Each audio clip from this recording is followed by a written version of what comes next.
Yesu ashimwe bene data, turabasuje mwese abakunzi ba Mos TV, abo tubana umunsi ku munsi. Mwe mukomeza mutuba hafi, muduha inama, muduha courage, mutwankuraja, munadusengera ndetse n'ibitekerezo byanyu turabishima. Ndagira ngo mbasuze kandi mbifurize kugira ibihe byiza.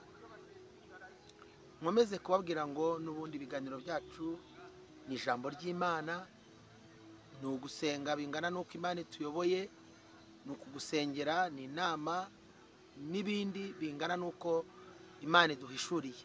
Hanyuma nagira ngo usabe wowe utari wakora subscribe uyikore kandi rwose yaba ari uwayikoze n'utarayikora, mbasabe mwese mukore ikintu bita gusangiza iri jambo ry'Imana abakunzi b'umusaraba wa Yesu, abantu bakunda ijambo ry'Imana, mubasangize ubutumwa kandi ndabizi neza ko bigira umumaro. Reka rero dusome ijambo ry'Imana, turarisanga hano muri Ezira 8:21. Haravuga ngo maze ntegekera kwiyiriza ubusa aho ngaho kuri uwo mugezi Ahava, kugira ngo twicishe bugufi imbere y'Imana yacu, ngo tuyoboze inzira idutunganiye twebwe n'abana bacu bato n'ibintu byacu byose. Ko nagize isoni zo gusaba umwami umutwe w'ingabo z'abasirikare n'iz'abagendera ku mafarashi ngo badutabare ku babisha bacu bari mu nzira, kuko twari twavuganye n'umwami tuti amaboko y'Imana yacu ari kubayishaka bose ngo abagirire neza, ariko imbaraga zayo n'uburakari bwayo birwanye abayireka bose. Nuko twiyiriza ubusa dusaba Imana yacu tuyinginga, yemera ko twumvira. Imana ishimwe. Mwakire neza ijambo ry'Imana. Ndagira ngo rero mbanze mbabwire ko ijambo ry'Imana tugiye kuganira ni ijambo ry'Imana ariko rifite insanganyamatsiko ivuga ngo gusaba Imana uburinzi muri izi mpera z'umwaka ndetse no kuyisaba icyerekezo cy'umwaka mushya. Abantu benshi ntago bajya bamenya neza uko ibintu bigenda mu gihe gisa n'iki, ariko nagira ngo nkubwire ngo wowe unteze amatwi ntuze gukeresa ubu butumwa. Ndagira ngo mbaze nkubwire ko ubu twinjiye mu gihe cyo gusenga ku basenga, twinjiye mu gihe cyo gusenga ku basenga, twinjiye mu gihe cyo guhangana n'imyuka y'uburyo bunyuranye ibishaka gutwara ibitambo byo mu mpera z'umwaka. Byo murabizi, mujya mubibona. Ubu twinjiye mu gihe cyo gusenga ngo tunanize iyo myuka n'izo mbaraga. Rero ndagira ngo nkubwire ngo iri senga cyangwa se aya masengesho aba bene data bari bafite bari hano muri iki gihugu, ndagira ngo mbabwire ko ahangaha hari Babuloni, kandi ababisiraheli bari bajyanywe ku giciro cya kabiri, cyangwa se cyari icyiciro cya kabiri nyuma ya Daniyeli, Saturaka, Meshaki na Abedenego. Aba bagabo bagenda bajyanywe guhinduka abahereza ba vino ibwami. Bagezeyo bahura n'ikigeragezo gikomeye cy'uko bumvaga inkuru z'incamugongo zivuye iwabo. Ahangaha ndaza kubaha urugero uwitwa Nehemiya, ngo yaje kubaza abari bazanye amaturo ibwami, baje gutura umwami w'i Babuloni. Hanyuma ngo arababaza, Nehemiya arababaza ngo nimumbwire amakuru y'i Yerusalemu ku basigaye batajyanyweho iminyago. Mbibutse ko iminyago yakozwe gatatu. Muri 605 bajyanye Daniyeli, Saturaka, Meshaki na Abedenego. Muri 597 bajyana Ezira, Nehemiya, Zerubabeli na Ezekiyeli. Ndetse no muri 587 batwara umwami Sedekiya, bamutwarana n'abahungu be ndetse n'abandi bantu benshi. Abo ngabo nibo bajyanye mu kibaya cyitwa Kebari. Aho rero ndagira ngo mubwire ngo abari batwaye mu cyiciro cya kabiri aribo ba Ezira, ngo bagiye kuba bahereza ba vino ibwami. Bakihagera bahuye n'ikigeragezo gikomeye. Ikigeragezo bahuye nacyo gikomeye ni ikihe? Bahuye n'ikigeragezo cy'abantu bazanaga amakuru ababaje. Ngo babazaga abantu bazanye amakoro ibwami, ngo bakabaza ngo nimutubwire ku makuru y'abantu basigaye i Yerusalemu. Ngo bakababwira ngo rero i Yerusalemu harasenyutse, n'amarembo yaho yarahiye. Amarembo yarahiye. Ngo Nehemiya akarira, ngo Nehemiya ararira. Aho niho baherewe misiyo, ngo bajya gusenga. Mbanze nkubwire ngo igihe cyose uzashaka gusana, igihe cyose uzashaka kugira ibintu wubaka, uzafata umwanya wo gusenga, uzafata umwanya wo kwegerana n'Imana. Aba bagabo ngo bamaze kumenya ko iwabo hasenyutse, icyambere ngo bagiye gusenga. Bagiye gusenga, bajya ku kagezi, bajya kuri uyu mugezi, bajya gusenga, biyiriza ubusa ku mugezi witwa Ahava. Aha ntabwo uzigera ukwepa Bibiliya. Hari abadayimoni uzasengera bakirukanwa nuko wizeye. Hari abadayimoni uzasengera bakirukanwa nuko hari undi muntu waguteye inkunga yo gusenga. Hari abadayimoni uzasengera bakirukanwa n'abanyamasengesho umuriri wabo baje mugasenga, mukavumbika, mukayumbika, mugasenga bakagenda. Ariko hari n'abadayimoni bazimurwa nuko nawe wafashe ibihe byo gusenga. Hari abadayimoni bazajyanwa n'imbaraga zikurimo. Ndabaha urugero, abigishwa ba Yesu, ngo Yesu yabahaye misiyo yo kujya gukora umurimo. Uwo munsi ntiyajyanye nabo, ngo bagarutse baramubwira ati mwigisha, abadayimoni batwumviye, ariko hari abo twacyashye banga kugenda. Titwabacyashye dushyiramo n'umwete, ariko banze. Ndagira ngo nkubwire ngo nawe nta kutagize. Hari nabo wahaye amafaranga ngo bajye kugusengera, hari abo watumye ngo bakugireyo, hari nabo wahamagaye baguhanurira ko birangira ariko byanga kurangira. Reka nkubwire ngo hari uruhare rwawe rutaziguye Imana ishaka. Imana idufashe. Ngo barangije baramubwira ngo banze kutwumvira. Ngo Yesu ahita arababwira ngo ndabizi ko abo batari kubumvira. Ngo arababwira ngo bene uwo mudayimoni nta kindi kimukuramo keretse gusenga no kwiyiriza ubusa.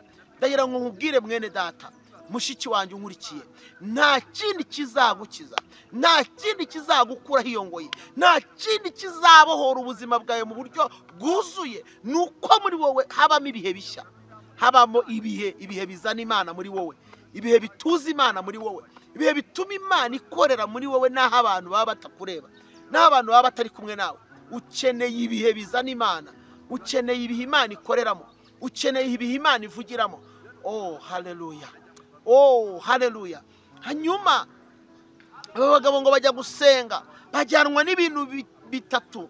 Icyambere ngo bajyanwa no gusenga, ngo bicishe bugufi imbere y'Imana, ngo bayisabe imbabazi, bayibwire ngo nubwo twagenze nabi ariko turi ubwoko bwawe, turi abana bawe, turi abantu bawe, ni wowe waduhamagaye, uro kwizerwa.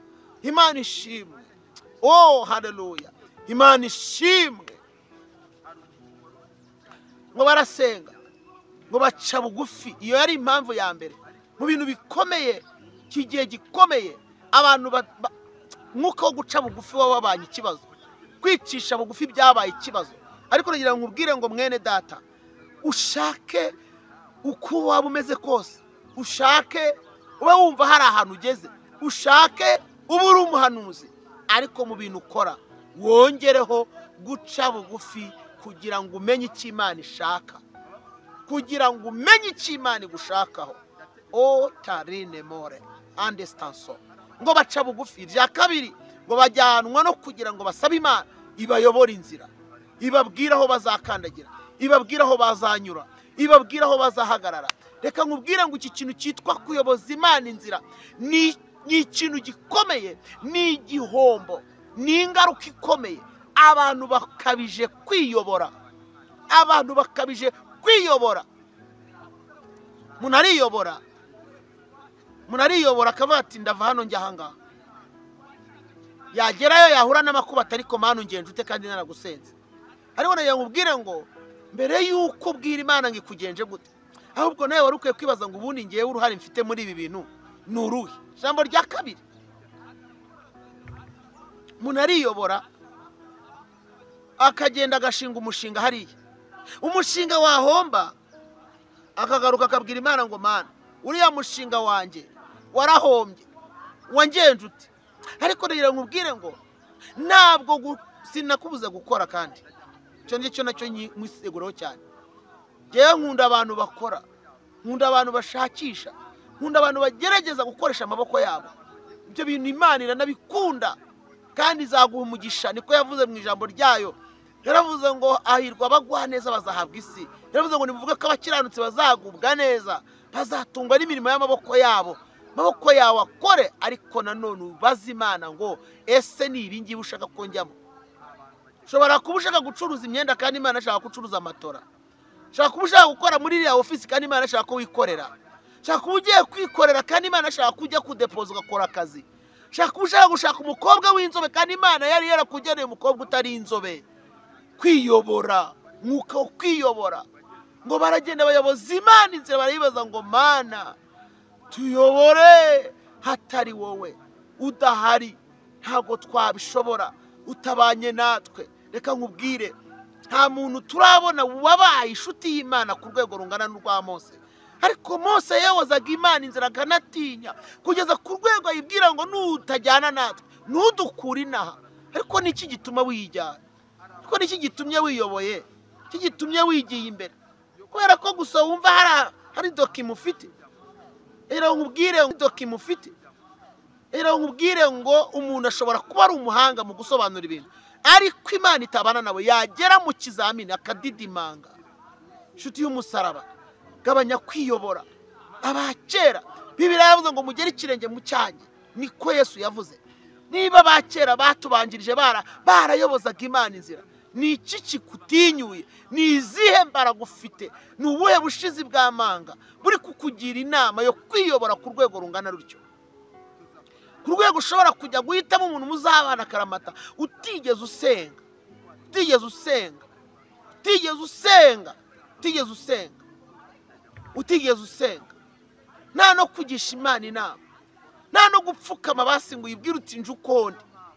Reka nkubwire, umwuka wo kwiyobora ukuveho, uwucikeho, uwibagirwe.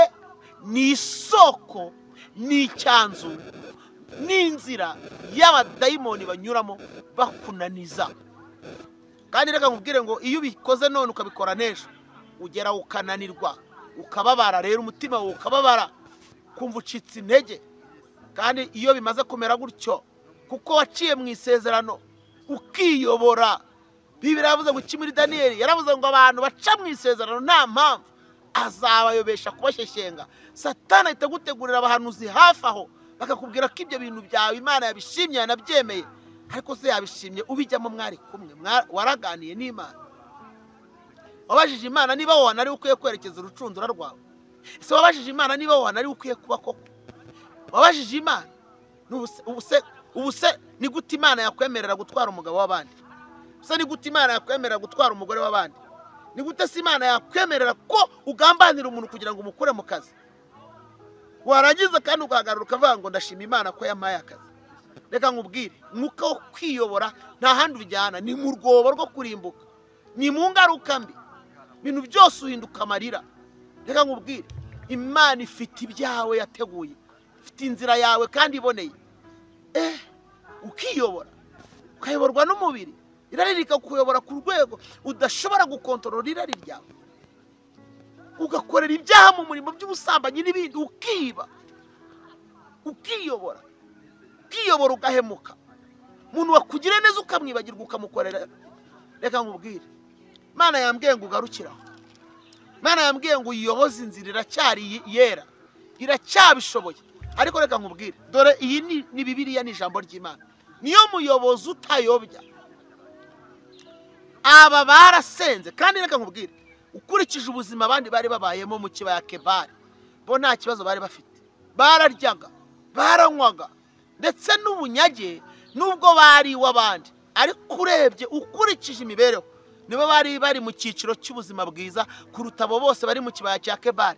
Ariko ngo bibuka yuko Imana yabo ijya yemera guhendahendwa, bajyanwa n'ingingo eshatu. Ya mbere nayikubwiye ngo kwari ukwicisha bugufi. Bemera ibyaha byabo, bemera intege nke zabo, bemera uko barorongotanye, bemera uko bagiye bacumura, barabyemera. Barangije babwira Imana ati cya kabiri, utuyobore kuko utatuyoboye twayobora. Ariko woweho nukuza gusa ngo mana ngo ndasenze ngo aba bantu ngo bakubite ngo bahonde ngo bavunagure ngo bashwiragize ngo ritura ngo ribata ngo honyora ngo siribanga ngo kubita ngo rangiza ngo maraho. Ntago ari uko gusenga bigenda, bigira formule nshuti yanjye. Formule yo gusenga ni ukumenya kw'Imana bayambariza mu kwera no gukiranuka, hanyuma ugaca bugufi ukayibaza icyo ishaka. Muririmbyi yaravuze ngo mivuga nanjye ndumva ndiriye icyo mbwira kijya kinezeza cyane kimara imibabaro. Mwami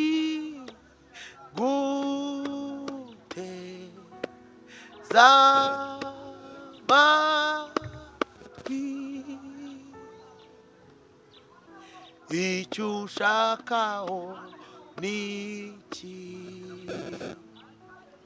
Iyo uyoboje Imana inzira ikubwira iki gushakaho, ikubwira aho igushaka, ikubwira ibyo igushakamo, ikubwira naho wagirira ibibazo, kuko Imana iravuga. Imana iravuga. Ijambo rya gatatu ngo kwari ukuyisaba uburinzi, ngo ibarinde ubwabo, irinde urubyaro rwabo, irinde ibintu byabo. Reka nkubwire ko aba bantu ibi byifuzo bari bafite, nawe ubu tuvugana urabifite, nanjye ubu tuvugana ndabifite.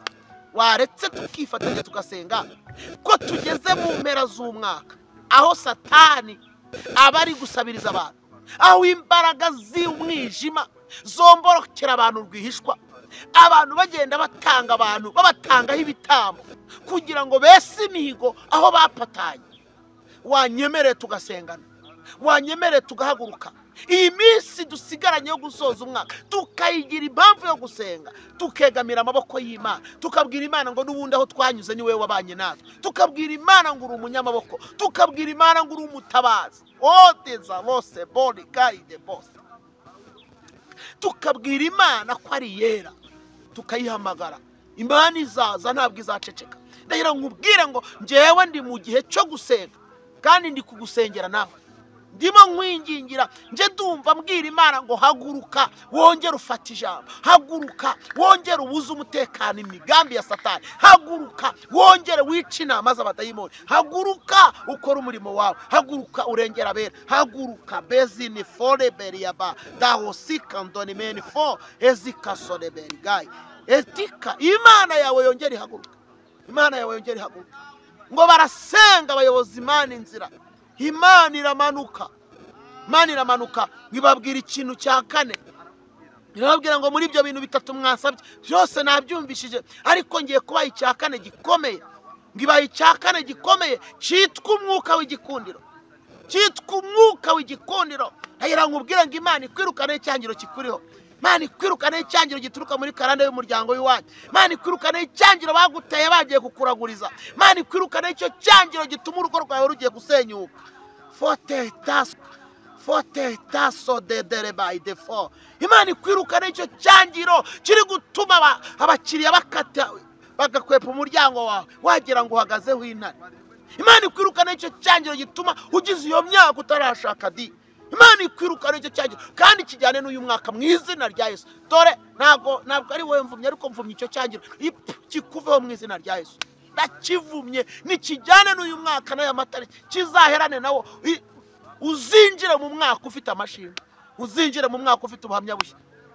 Unkundiye wavuga ngo amen, unkundiye wavuga ngo amen. Imana ikwirukane uwo mwuka w'icyangiro, Imana ishingura imbago z'abazimuza bashinze mu buzima bwawe. Imana ikwirukane uwo mwuka, iwukubitane n'ibisigisigi byawe, iwukubitane n'ibimenyetso byawe, iwukubitane n'ibyari byawusunitse, iwukubitane n'ibiterankunga byawe. Imana ikubita uwo mwuka. Piedeza fokema jamasi kasone, wari warawugize iturufu natava imbere yawe, natahava, Imana imujyanane nawe, Imana imujyanane nawe mu izina rya Yesu. Imujyanane nawe. Ibaha icya kane cyitwa umwuka w'igikundiro. kankubwire igikundiro iyaba wari ubyumvishe nicyo wari ukwiye gusaba, kuko akazi ko urakazi, akazi urakazi, akazi se bundi wananirwa kugakora, bagakora ari n'abari munsi yawe mu bushobozi no mu bumenyi bagakora, ariko ikibazo ni icyangiro kikuriho. Iyo ugeze mu kazi babona nta kikuriho. Kankubwire igikundiro gituma umugabo n'umugore basazana, umwe yitunda isheri, ariko iyo umwuka w'icyangiro cyaje kandi uturuka mu mpande zitandukanye, abadayimoni barazukuka, uwaguhamagara agashira akakubwira irindi jambo, ntabwo ndi buyasubiremo kuko ntabwo mfite umwanya wayo, nta naho nayanditse. Uhita ukurura ibyabaye naho ubizi cyangwa ibyakubayeho, urahita umenya icyo ukwiye gusengera. Igikundiro kikuzanira umugisha, naho waba ucuruza ibintu biciriritse ku isoko ugasanga niwe wacuruje menshi kurusha abandi, kuko Imana yakugenza imbere. Igikundiro cy'Imana, reka nkubwire, aha harimo ubutunzi bukomeye bungana n'ubushake bw'Imana, bungana n'inzara n'inyota ufite, kuko ngo Imana irambuye ikiganza cyayo rimwe gusa ngo yipfumbatuye ikiganza ngo ihaza abatuye isi. Wankundi ukabwira Imana ikagushyiraho umwuka w'igikundiro, wankundi ukabwira Imana ikimura ibyo bicaniro bya Bayali, wankundi ukabwira Imana ikimura izo nama zagukoraniyeho, wankundiye tugafatikanya tugasenga. Reka nkubwire, niwirukana ubunebwe uzareba icyo Imana ikora. Irukana uwo mwuka w'ubunebwe, Imana ibohora ubuzima bwawe. Hari ibintu utazasengerwamo, hari ibintu utazakenera abagusengera. Nibyo koko kugusengera ni ingenzi, nanjye nzagusengera n'undi azagusengera, ariko ukeneye wowe ubwawe. Wowe Imana yaravuze ngo tera intambwe imwe nzatera 99 ngusanga. Kandi Imana yaravuze ngo mpagaze ku rugi ndakomanga, umuntu niyumva ijwi ryanjye agakingura nzinjira iwe dusangire. Abantu benshi bashaka ngo bakingure ngo iwabo habaye amashimwe, ariko Imana nawe yize kubwira ngo uzayikingurire wowe hari amashimwe. Yarakubwiye ngo nzinjira we dusangire. Wakinguye mugasangira nicyo kigeragezo ko nakicyemera. Ntabwo yigeze ivuga ngo uzakingure iwawe hari ifiriti, yaravuze ngo uzakingure nzaza dusangire. Wakinguye mugasangira ko Imana ibyemera. Ndi mu gihe cyiza cyo kugira ngo dusengane, ndakwinginze nturangare, ndakwinginze nturambike. Aho wumvira iki kiganiro ukanguke uhaguruke, niwongere kurambika, usenge kandi usenge uko imbaraga zawe zingana. Ugira icyo wigomwa, ugira umwanya w'Imana, ugira ibyo wiyima, ugira ibintu usiga, ugira ibintu usezerera, ugira ibintu ubuhamya ubwira ngo nahindutse ndashaka ubuhamya bushya. Imana ikorane nawe imirimo n'ibitangaza. Ndumva hari ibintu bigomba kuzukira muri uku gusenga, hari ibintu bigomba kuzukira muri uko gusenga. Pela sikafati heritate dosa aliweza langere romenefai lord graise kosobe alivelai hofa pos de kantiabe onera retoke fo adedo ezipanto di enemoke hamasicantode emai de fe shaide osia de conterbe. Imana ishimwe, Imana ishimwe, Imana ishimwe kwiguhagazeho. Ndagira ngo twinginge Imana ibane nawe, twinginge Imana ikugire neza, kandi dufatikanye gusenga. Nawe usaba Imana ugira icyifuzo. Nakubwiye ngo bari abagabo bari bafite bitatu, Imana ibongeraho icyakane, nibashyiraho umwuka w'igikundiro. Irababwira ngo bitatu mwasabye, guca bugufi mukasaba imbabazi, nazibahaye nabejeje, nabababariye ibyaha byanyu. Buri wese abaza aho atsindirwa. Buri umuntu buri yaba mu nzu niwe umenya hava. Ura ntago waba hanze y'inzu ngo umenye kwiva, ariko nyiri inzu amenya hava. Ubu suragira ngo nkubwire ibyawe kandi nawe ubizi kurutaho. Nta muntu ukwiye gukurondora, ni wowe ukwiye kwimenya. Hanyuma ukabwira Imana ngo hanarananiwe, naratsinzwe, nararashwe ariko nagarutse. Imana ikakureba neza. Ijambo rya kabiri, emerera umwuka w'Imana akorere muri wowe. Ijambo rya gatatu, bwira Imana ngo ntago nshaka kwiyobora, ndashaka kunyobora, nshaka ko umwuka wawe wera nyobora. Ibyo mbayemo ukabubirimo, aho utari sinka habe. Nakubwiye ngo Mose yaravuze ngo nutemera kugendana natwe ntudukuri naha. Niba Mose yarakoranaga n'Imana akavugana nayo imbona nkubona, ariko agatinya kwijyana, ni iki cyagutinyiye kwijyana wowe? Ninde wakumaza ubwoba? Irya kane, ubwira Imana ngo ndashaka ko unyobora, umwami icyerekezo. Irya gatanu, ubwira Imana ngo shiraho uburinzi. Imana ikurinda abadayimoni bagukenyura, Imana ikurinde dayimoni ushaka ububira umuryango wawe, mwuka wo gukenyura abawe, mwuka wo gukenyura abana bawe, mwuka uguhiga wowe, mwuka ushaka ubuzima bwawe, mwuka ushaka kuguheza umwuka, imbaraga zishaka kuguheza umwuka ngo abantu babone wapfuye. Imana iguhagarare, mwuka ushaka kurema ikiriyo mu rugo iwanyu, mwuka ushaka kurema ikiriyo mu muryango, uwo mwuka ucika uhagarare mu izina rya Yesu. Ijambo rya gatandatu, ubwira Imana ko nawe icyo gikundiro ugikeneye. Ubwira Imana ko igihe wagendeye mu mwuka w'icyangiro gihagije. Kandi reka nkubwire, iminsi baguhaye warayirengeje, nibarekeraho. Ababikoze nibarekeraho, abari baragutaye mu rwo rwobo nibarekeraho. Imana nikore. Reka dusenge.